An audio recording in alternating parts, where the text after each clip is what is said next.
Hello साथियों, मैं अरबाज खान आप सभी का स्वागत करता हूं अपने प्लेटफॉर्म अपने यूनिवर्सिटी पर। और जैसे कि आप सभी को थंबनेल देख चुके होंगे कि documents required in NEET counselling 2025, यानी कि अभी जैसे ही आपका रिजल्ट आएगा तो आप काउंसलिंग करने जाएंगे। तो जब काउंसलिंग करने जाएंगे तब आपको कौन कौन से डॉक्यूमेंट्स की रिक्वायरमेंट पड़ेगी, उसी चीज को लेकर आज मैं ये वीडियो आपके सामने लेकर आया हूं। तो इस वीडियो को शुरू से लेकर अंत तक जरूर देखें। इस वीडियो के माध्यम से मैं वो सारे इंपॉर्टेंट डॉक्यूमेंट बताऊंगा जो आपको नीट काउंसलिंग के लिए जरूरी है। तो चलिए इस वीडियो को शुरू करते हैं आपके साथ में, और इस वीडियो को अंत तक आप जरूर देखें। तो इस वीडियो के अंदर आप देखेंगे, जैसे मैं आपको अगली स्लाइड की बात करते हैं, जैसे लिख रखा है all documents required for NEET counselling 2025। ठीक है, अब इसके अंदर वीडियो में देखेंगे कि कौन कौन से डॉक्यूमेंट हमको रिक्वायरमेंट है। जैसे कि सबसे पहले आपकी स्क्रीन पर आ चुका है नीट 2025 एडमिट कार्ड, यानी कि जब आप एग्जाम देने गए थे तब आपके पास में आपको एक एडमिट कार्ड मिला था। वो एडमिट कार्ड आपके पास में होना चाहिए। अगर एडमिट कार्ड खो गया है, नहीं मिल रहा है, आपको कुछ नहीं करना है, उसकी वेबसाइट पर जाना है और वेबसाइट जाकर इसको डाउनलोड कर लेना, वापस मिल जाएगा, कोई दिक्कत नहीं है। ठीक है, पहला आपका डॉक्यूमेंट, ये बड़ा ही इंपॉर्टेंट होगा, ध्यान रखना। दूसरा कि नीट 2025 स्कोर कार्ड, यानी कि जैसे ही आपका स्कोर कार्ड आएगा तो वो भी एज ए डॉक्यूमेंट आपका माना जाएगा। तो वो डॉक्यूमेंट कैसे होंगे, इस प्रकार का होगा स्कोर कार्ड। आपके साथ में इस वीडियो के अंदर मैं वो फोटोज भी लेकर आ गया हूं कि आपको स्कोर कार्ड कैसे दिखेगा, वो स्कोर कार्ड होता कैसा है। तो आपके सामने स्क्रीन पे देख पा रहे हैं कि कैसा आपका स्कोर कार्ड होगा। ये स्कोर कार्ड भी आपका एक डॉक्यूमेंट काउंट होता है। ठीक है, तीसरा हम आ जाते हैं कि क्लास 10th मार्कशीट, है ना। अगर आप जिस बोर्ड रिकॉग्नाइज बोर्ड से आपने पास आउट हुए हैं तो उस क्लास की आपकी 10th क्लास, सॉरी उस स्कूल की 10th क्लास की मार्कशीट आपके पास में होनी चाहिए। ये क्यों होनी चाहिए? क्योंकि यहाँ पर आपका क्या क्रॉस वेरीफाई होता है कि यहाँ पर आपकी date of birth cross verify होती है, DOB, जिसे हम क्या बोलते हैं, DOB। यानी कि हम यहाँ पर इसलिए यूज करते हैं क्योंकि यहाँ पर आपकी क्या होगी, डेट ऑफ बर्थ वेरीफाई हो जाती है। ठीक है, चौथा कैसे एरर है, यहाँ पर 10th नहीं है, यहाँ पर 12th कर लो। यानी आपका 10th और 12th दोनों क्लास क्या होनी चाहिए, मार्कशीट होनी चाहिए।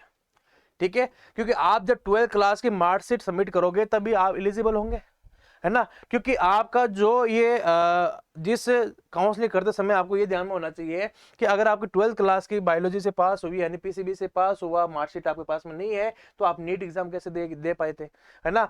और ऐसे ही आपको क्या होना, एलिजिबल होने के लिए क्या होना चाहिए, आपके पास में 12th का भी मार्कशीट होना अनिवार्य है।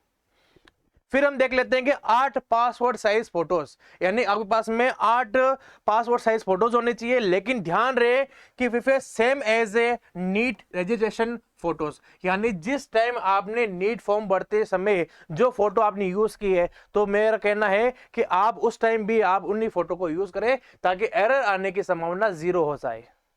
ठीक है, तो ये ध्यान रखना भाई विद्यार्थियों, बहुत इंपॉर्टेंट बात ही ध्यान रखना है।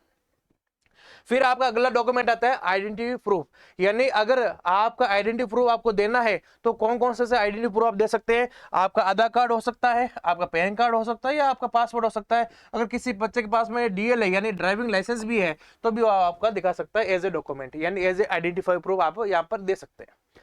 क्लियर विद्यार्थियों, अब देख लिया आगे कास्ट सर्टिफिकेट, है ना।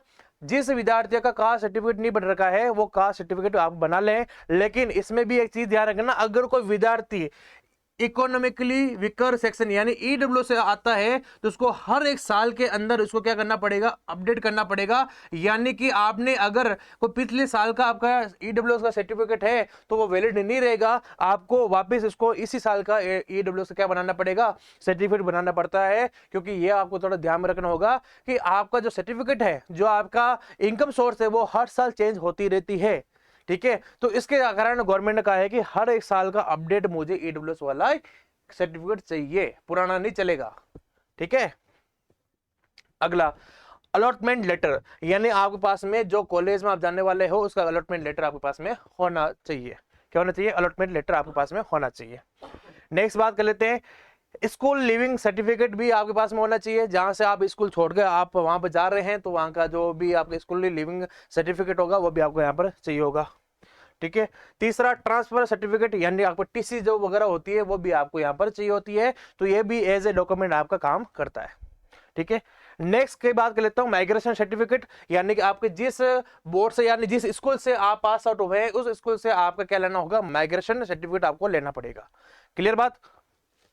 अगले पर आ जाते हैं, डोमिसाइल सर्टिफिकेट आपको लेना होगा। डोमिसाइल सर्टिफिकेट इसलिए इंपॉर्टेंट है कि अगर आप ऑल इंडिया का जब कराते हैं, जैसे दो प्रकार की आपकी काउंसलिंग होगी, एक AIQ यानी ऑल इंडिया कोटा, और दूसरा आपको होगा स्टेट काउंसलिंग। यानी जब आप स्टेट काउंसलिंग के अंदर बैठोगे, स्टेट की काउंसलिंग कराओगे, तब आपको क्या चाहिए होगा, डोमिसाइल सर्टिफिकेट आपको चाहिए होगा। तो ये भी इंपॉर्टेंट है फॉर स्टेट काउंसलिंग। किसके लिए? स्टेट काउंसलिंग के लिए आपको डोमिसाइल सर्टिफिकेट की जरूरत पड़ती है। अगर आप ऑल इंडिया कोटा से आप करते हो तो उसमें सर्टिफिकेट की जरूरत ज्यादा नहीं पड़ती। ठीक है, चलिए आगे आ जाइए। गैप सर्टिफिकेट बहुत इंपॉर्टेंट है, बहुत ज्यादा बच्चे इसको लेकर बहुत ज्यादा डाउट फील कर रहे हैं कि गैप सर्टिफिकेट को कैसे हम डिफाइन करें। देखो विद्यार्थी, दो चीज ध्यान में रखना। अगर मान लीजिए कि भाई आपने 12th क्लास किया, ठीक है, अब 12th क्लास के बाद में आपने 2 साल का ड्रॉप ले लिया और यहाँ पर आपने नीट की प्रिपरेशन की वगैरह कर, जो भी किया आपने किया, या 2 साल आपने ड्रॉप कर लिया, या आपने BSc कर ली आपने, या कोई भी ऐसा ग्रेजुएशन कर लिया, UG कर लिया आपने, ठीक है, कुछ भी यहाँ पर दे दिया, यहाँ पर आपने क्या दे दिया कि 12 के बाद में गैप दे दिया। अब गैप देने के बाद में अब जो भी आपने गैप दिया है उस गैप का आपको क्या करना पड़ेगा, सर्टिफिकेट बनाना पड़ेगा कचहरी में जाकर। और कुछ ज्यादा काम होता नहीं है, 10, 50 या 100 के नोटरी पर आपका गैप सर्टिफिकेट बन जाता है। तो कोई भी आपके आसपास के गांव के या तहसील के अंदर जो भी आपका कचहरी है, वहां पर जाकर आप गैप सर्टिफिकेट बना सकते हो। लेकिन एक चीज और भी ध्यान रखना, अगर मान लीजिए कोई विद्यार्थी, मेरे पास में कई कमेंट्स वगैरह आते हैं कि सर अगर मान लीजिए मैंने 10वीं क्लास, मेरा बच्चा या मेरा भाई ने एग्जाम दिया, 11th क्लास का भी एग्जाम दिया, लेकिन उसके बाद में मैंने उसको नीट तैयारी कराने के लिए 1 साल का गैप दे दिया, उसके बाद मैंने 12वीं करवाई, तो ये जो 20 वाले 11वीं क्लास और 12वीं क्लास के बीच में जो गैप दिया ना, उसका कोई सर्टिफिकेट हमें जरूरत नहीं पड़ता गैप देने के लिए। लेकिन कंपलसरी क्या है कि अगर 12th क्लास के बाद में कोई गैप है तो आपको गैप सर्टिफिकेट बनाना पड़ेगा। क्लियर बात है। चलिए आगे जाइए। इक्विवेलेंसी सर्टिफिकेट, ये कुछ फ्यूज स्टेट के लिए होता है, जैसे तेलंगाना स्टेट के लिए आपको ये लागू होगा, ठीक है, तेलंगाना स्टेट के लिए आपको ये लागू हो सकता है कि इक्विवेलेंसी सर्टिफिकेट आपको चाहिए होता है।